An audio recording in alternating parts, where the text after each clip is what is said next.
Hi, I'm Tanya. As you can tell, I know a thing or two about hard work. But for much of my life, I was sort of directionless. Mostly because I never felt that I was really good at anything. It wasn't for lack of trying, though.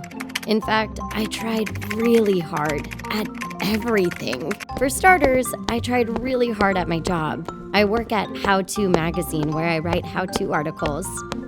All kinds of how-tos, you name it. How to organize your closet, how to eat healthier, how to ace the SAT. I do all the research and even get firsthand experience on everything I was writing about. I wanted to write the best how-tos on everything. I'd stay late at the office trying to get my articles just perfect. I'd even work on the weekends. Eventually, my boss called me into his office.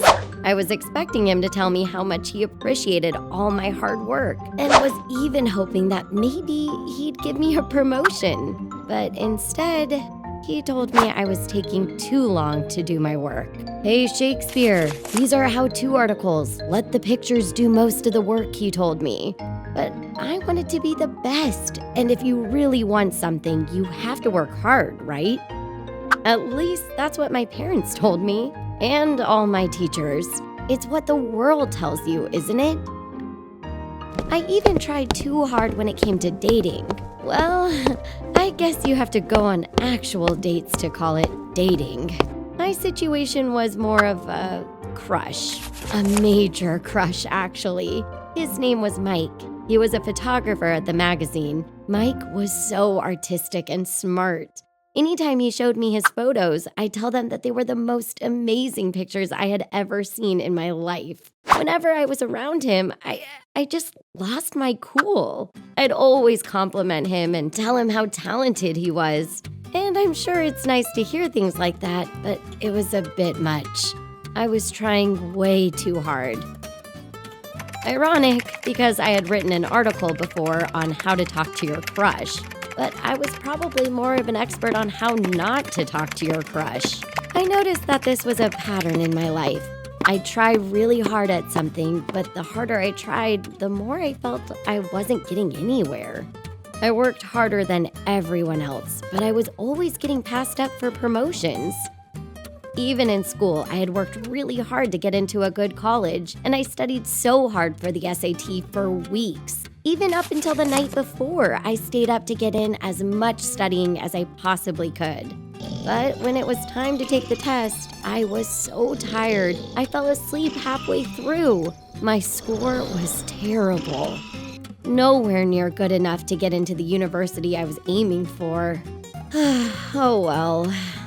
See, the harder I worked, the more the things I was going after seemed to slip away. Then one day, I was told to write an article called How to Get Buff. I dove into the research right away. I even started going to the gym and lifting weights, which I had never done before.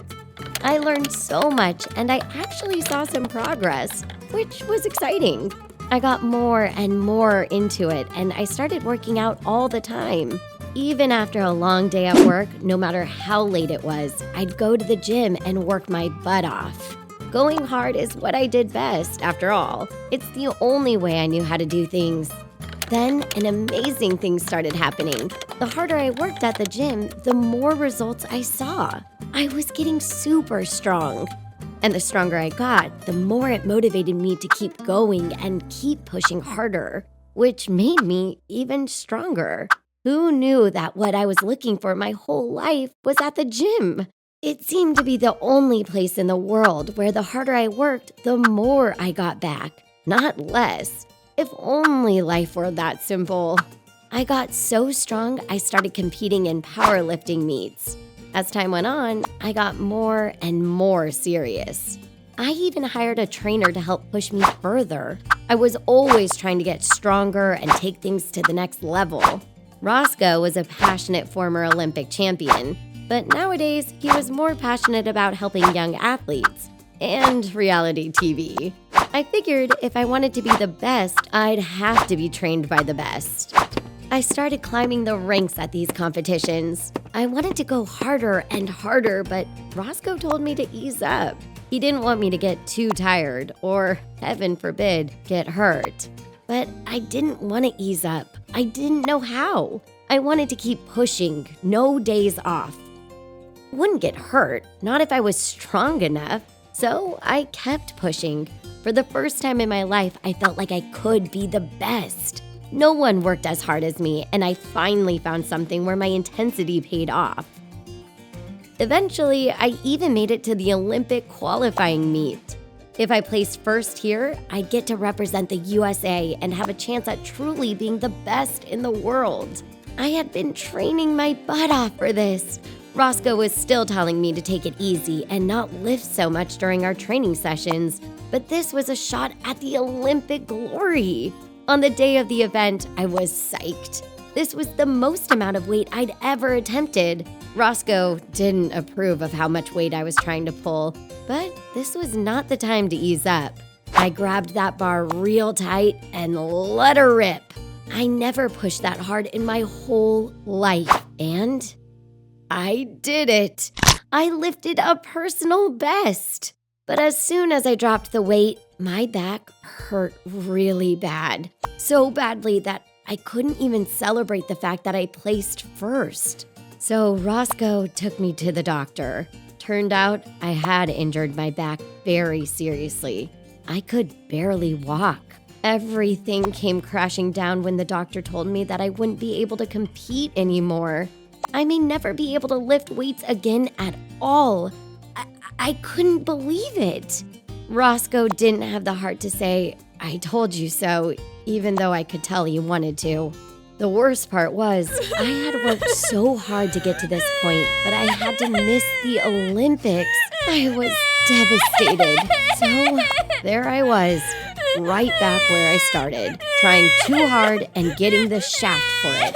Not only was I unable to do the thing I had come to love the most, I also lost all the muscle and strength I had worked so long and hard for. Story of my life.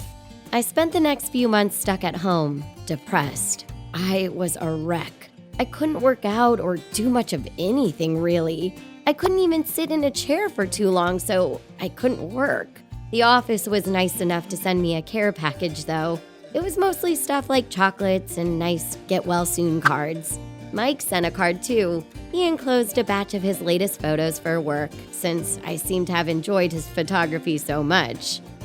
There were pictures of a spare tire and someone removing lug nuts from a car wheel.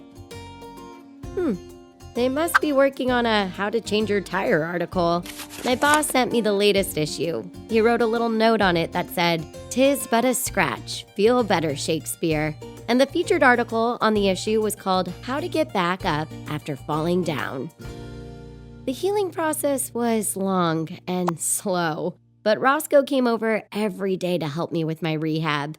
Sometimes he'd stay after our sessions to watch The Bachelor.